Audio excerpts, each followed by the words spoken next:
Bismillahirrahmanirrahim. Assalamualaikum warahmatullahi wabarakatuh. Apa kabar ayah bunda sekalian? Baik semua ya, insya Allah. Alhamdulillah. Terima kasih telah memenuhi undangan kali ini dan datang meluangkan waktunya untuk bisa hadir pada kegiatan parenting kali ini. Baiklah ayah bunda sekalian, kegiatan kali ini, parenting kali ini yaitu akan membahas tentang pola kepengasuhan terhadap anak. Nah, dalam hal ini kita akan membahas aku dan si kecil. Oke, baiklah ayah bunda sekalian, mengapa sebelumnya akan kita bahas ya, mengapa perlu mengenali pola komunikasi, pola kepengasuhan ya, pola komunikasi orang tua dengan anak. Apa sih ya pentingnya? Apakah itu penting atau biasa aja atau bagaimana ya? Nah, tadi kita akan bahas di sini. Nah, tadi sudah kita sampaikan yaitu mengapa perlu mengenali pola komunikasi orang tua dengan anak. Nah, di sini dengan mengenal pola komunikasi dengan anak, maka orang tua akan mampu memahami karakteristik anak sesuai dengan tahapan usianya. Jadi beda-beda ya ayah bunda dalam menghadapi anak-anaknya ya. Ada tahapan-tahapan usianya ketika kita berkomunikasi dengan mereka. Nah, setelah kita mengetahui dan memahami karakteristik anak sesuai dengan tahapan usianya, maka nanti orang tua dapat memberikan respon yang tepat. Ya, jadi apa respon yang tepat terhadap kebutuhan anak agar apa? Agar anak dapat berkembang optimal baik secara fisik, kecerdasan dan emosionalnya. Sampai di sini paham semua ya ayah bunda sekalian? Oke, baiklah di sini pada dasarnya prinsip pengasuhan positif itu ada 3 ya.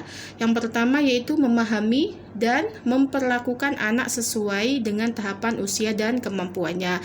Nah, tadi di awal sudah kita sampaikan ya, bahwasanya penting juga loh kita mengetahui dan memahami karakteristik anak sesuai dengan tahapan usianya.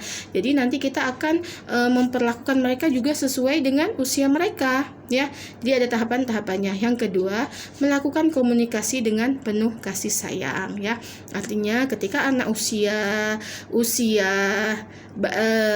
dibedakan ya antara batita dan balita dan ke atas selanjutnya.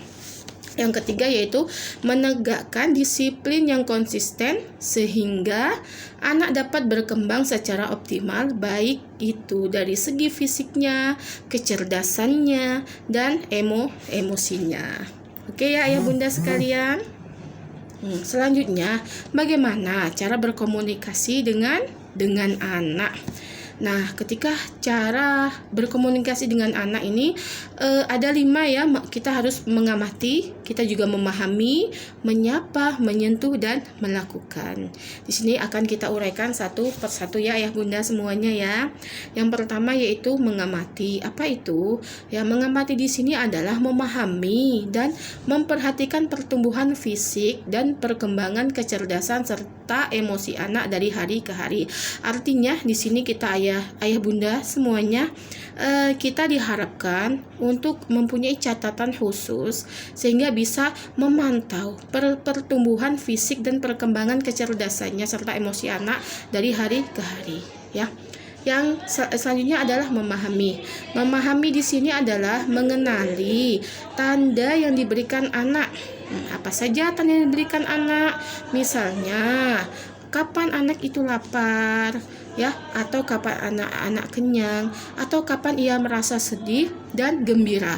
Karena terkadang ketika masa usia batita mereka belum bisa mengungkapkan, tidak bisa ngomong, belum bisa mengungkapkan bagaimana mereka berkomunikasi. Mungkin mereka mempunyai tanda-tanda yang diberikan secara khusus ya. Ketika anak, kalau begini berarti anak sedih, kalau seperti ini berarti kalau menangis berarti anak itu mungkin lapar atau semacamnya. Yang ketiga yaitu menyapa. Menyapa yaitu menyediakan waktu untuk mendengar jawaban, cerita atau ungkapan perasaan. Ya, jadi kita juga diharapkan, para ayah bunda sekalian diharapkan mempunyai waktu khusus untuk mendengarkan jawaban mereka, mendengarkan cerita mereka atau ungkapan-ungkapan perasaan apa yang mau mereka sampaikan. Karena itu pengaruhnya besar loh bagi mereka ya. Mereka akan selalu mengingat, oh ketika saya kecil dulu orang tua saya sebelum tidur saya diceritakan, dibacakan cerita oleh orang tua, oleh ayah, oleh bunda dan semacamnya. Itu tadi menyapa ya. Selanjutnya memberikan kata-kata penyejuk dan penyemangat, bukan kata-kata menghukum.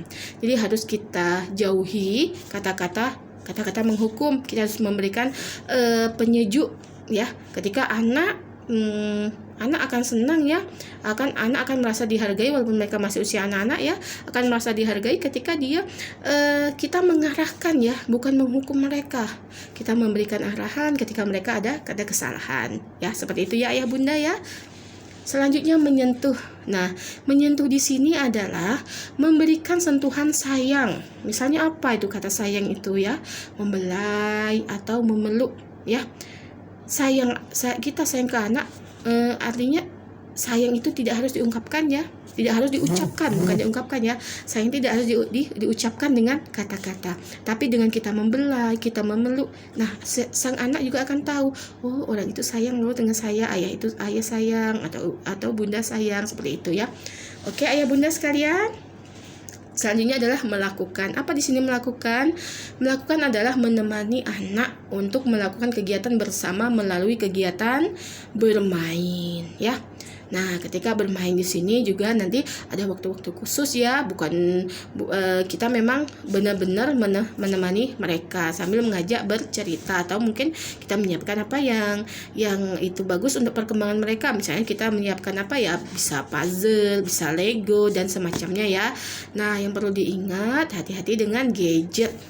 Nah, jangan terlalu sering untuk memberikan anak nanti biar dia diam, kita berikan gadget aja.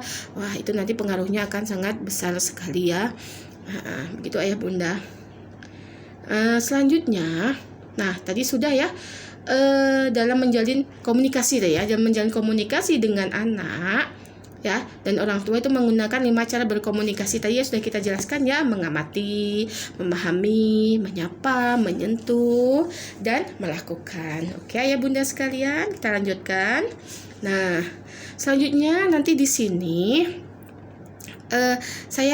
kami akan memberikan lembar evaluasi ya. Sudah dibagikan semuanya ya, sudah dapat semuanya ya. Nanti seperti ini ya. Ada lembar evaluasi pola pengasuhan anak. Nah, di lembar di sini, nah ya, ada nomor urut nomor 1 sampai 16 ya. Di sini ada pernyataan-pernyataan ya. Ini saya akan bacakan satu ya. Saya akan segera memberi hukuman bila anak tidak mengikuti aturan yang saya buat. Nah, di sampingnya di sini ada penilaian ya. Penilaian di sini ada 4, ada tidak pernah, 1 tidak pernah, 2 jarang, 3 sering, 4 selalu. Kolom berikutnya ini ada A, B, nah kelihatan ya. Ada A, B, C, D. Nah, dari A, B, C, D di sini ada yang diarsir ya.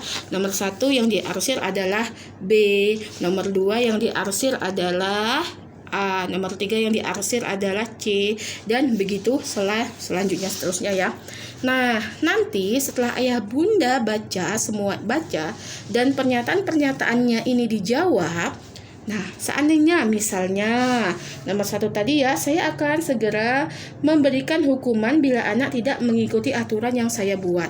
Apa ya? Misalnya ayah bunda jawabannya misalnya tidak pernah misalnya.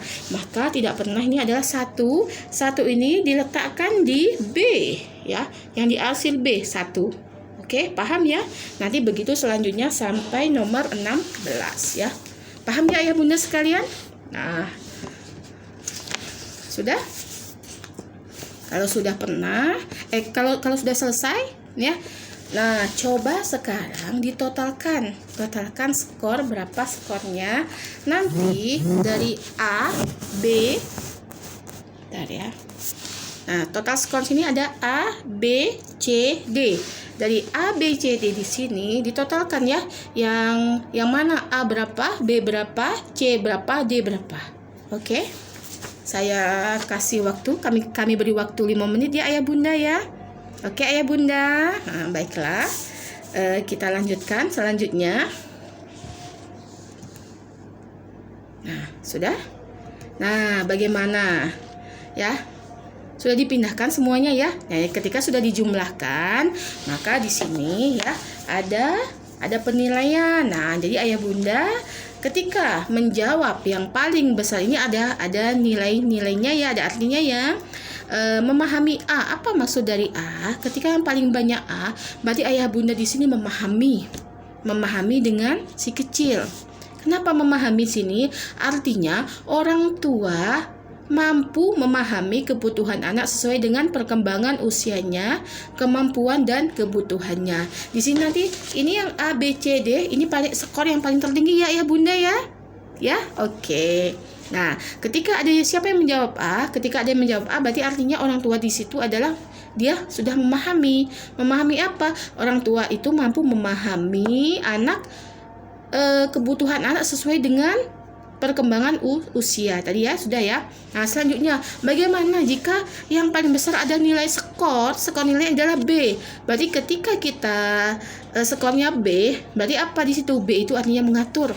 Berarti kita mungkin tipenya apa? Kita tipe orang yang mengatur ya. Orang tua lebih mementingkan aturan atau harapannya saja, kurang memperhatikan kebutuhan anak ya.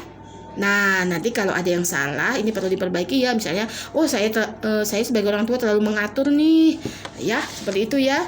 Berarti, kalau ini berarti nggak boleh ya. Nanti agak dikurangi ya. Iya, mengerti ya Bunda. Nah, selanjutnya adalah C. Ketika skornya C paling besar, paling tinggi skornya C itu apa? C adalah memanjakan.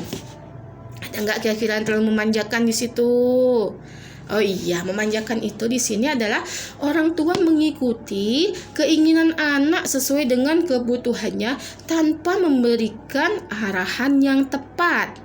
Ayo siapa? Nah ya, jadi kalau seandainya skornya C, berarti dia terlalu memanjakan. Ya, dia mengikuti apapun keinginan anak dan kebutuhannya tanpa memberikan arahan yang tepat. Nah ini juga agak bahaya juga sih ya. Oh iya. Yang keempat adalah D. Jika skornya yang tertinggi adalah D, di sini orang tua membiarkan. Nah, ini lebih gawat lagi ya Ayah Bunda ya. Kalau membiarkan berarti orang tua mengikuti keinginan tanpa memperhatikan kebutuhan yang diperlukan. Ya, keinginan dan kebutuhan yang beda ya. Kadang ada sesuatu yang kita butuhkan sebenarnya tapi tidak kita inginkan, dan ada juga sesuatu yang kita inginkan tapi sebenarnya itu tidak dibutuhkan. Nah, itu juga sangat penting ya Ayah Bunda ya. Nah, dari pernyataan-pernyataan yang di sini, jadi Ayah Bunda sekalian sudah mengetahui ya, saya ini tipe apa, saya ini pola pengasuhan anak seperti apa. Berarti saya ini apakah saya memahami, apakah saya tipe mengatur, apakah saya tipe memanjakan, ataukah apakah saya tipe membiarkan. Nah, ketika apa yang baik diambil, tetap dipertahankan. Ketika ada yang kurang-kurang, harap diperbaiki. Begitu ya Ayah Bunda ya. Iya. Setelah berarti ketika Ayah Bunda sudah selesai pola kepengasuhan, nah sudah mengetahui ya kita tadi tipe yang mana ya. Nah, jadi artinya di sini peran orang tua sangat penting ya dalam pengasuhan anaknya, menggunakan penjelasan. Jadi mereka perlu kita sampaikan. Kita tidak boleh terlalu membiarkan atau terlalu memanjakan, tanpa kita menunjukkan, memberikan contoh-contoh yang jelas. Oke, baiklah Ayah Bunda sekalian.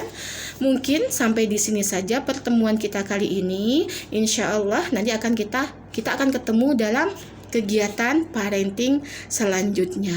Oke, terima kasih Ayah Bunda. Saya akhiri, wabillahi taufiq wal hidayah. Wassalamualaikum warahmatullahi wabarakatuh.